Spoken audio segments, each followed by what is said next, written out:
Cecilia, thank you so much for taking a moment out from one of the sessions here at the launch of the Alliance for Responsible Citizenship. Really appreciate that. The first question I'm asking everybody, and I especially want to ask you, I'm going to add another layer to it. How old are you? I don't ask most people that, but how old are you? In your case, it's a story in itself. Where are you from and why are you here? Yeah, I'm 15 years old. Okay. I'm from Vienna, Austria, and I'm here because my mom is like an assistant of Gudrun Kugler, which is one of the organizers from the entire conference. Okay. And she's also friends with Jordan Peterson. Sure. And Gudrun is a politician, and my mom works for her. And my mom was the one who invited basically every one of the European attendees. Ah, wonderful. Okay. So you've had, from a distance, you've had a bit of an inside view of the forming of the concept and translating the idea into practice. And we see that now around us. We're in the middle of day 2 as we speak. The theme is a better story. Yeah. What's the better story?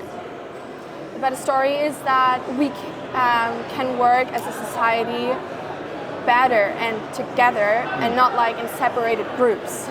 So that we all have the same goal that we want to achieve together and not like as individuals just doing the future they want to achieve for themselves. Yeah.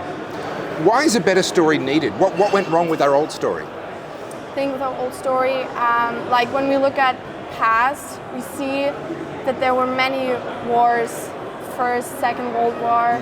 There always have been separated groups that wanted to achieve different things. And now we're paying the consequences of it. So I think now it's time that we get all together from every nation, every country, to achieve something together. What's the value of something like this to the ordinary person, the average citizen working a day job around the world? There's a lot of cynicism online about the ARC. It's just a bunch of elites, rich, powerful people getting together to talk to each other. How could this possibly actually lead to a better outcome for an ordinary person?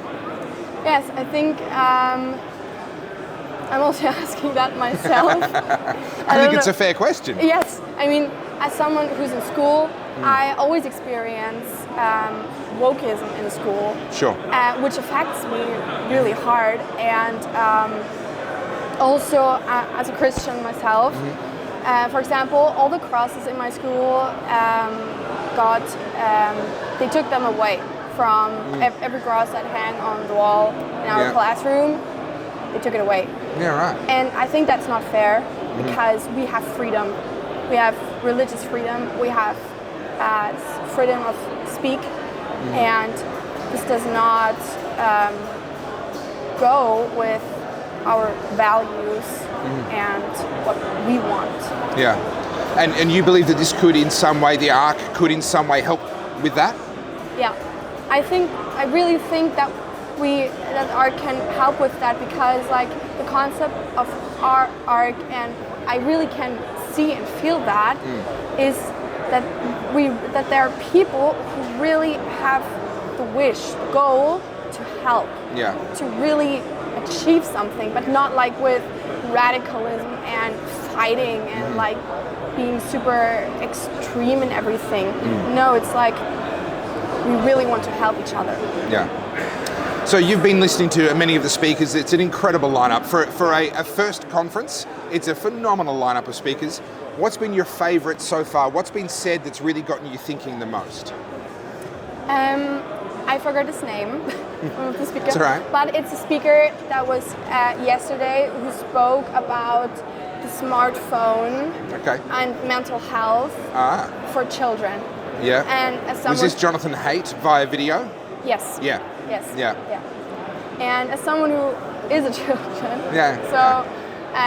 15 years old, I got my first smartphone when I was like 12 years old. Yeah. So, and when I heard everything that he said, I was like, oh my God, I can so much relate to this because I experienced that, what he told us. Like, I had Instagram at a very young age. And I think, when I'm thinking back of it, I think I was too young for Instagram. Yeah. It was too early for me.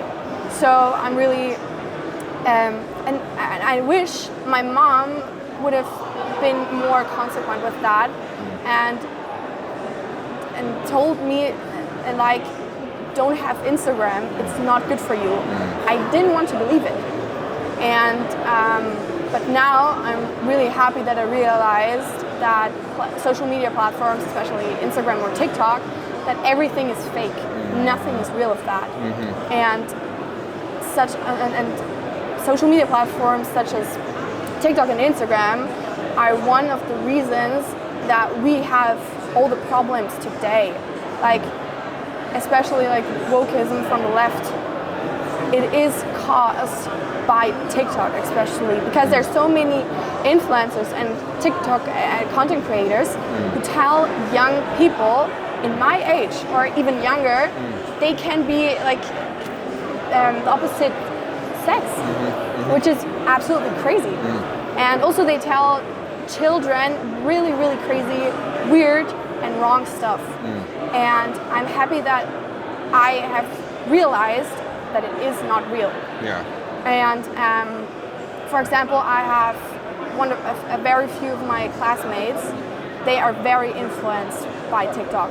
And like I look at them and I feel like they are not happy people. I feel like maybe what are they gonna be in the future? What do they want to be in the future when they get influenced that much in such a young age? What do you hope to get from being here in person at ARC? I hope that I can spread truth, that I can be a help for people around me, especially for my classmates, because I really want to help them. I'm trying to help them since years, since I realized everything of that. And I hope I can be, I'm from Gen Z, so I hope I will change, and I can change Gen Z and be one of the people from this generation that work for a better future. Cecilia, thank you so much for speaking with us. All the best. Thank you. Thanks, Brookshan. I'll grab that microphone. Just remember, it's got the magnet on the inside as well. It'll drop if you just pull it off. Yeah. Now, what was interesting, and thank you for that interview, I chatted with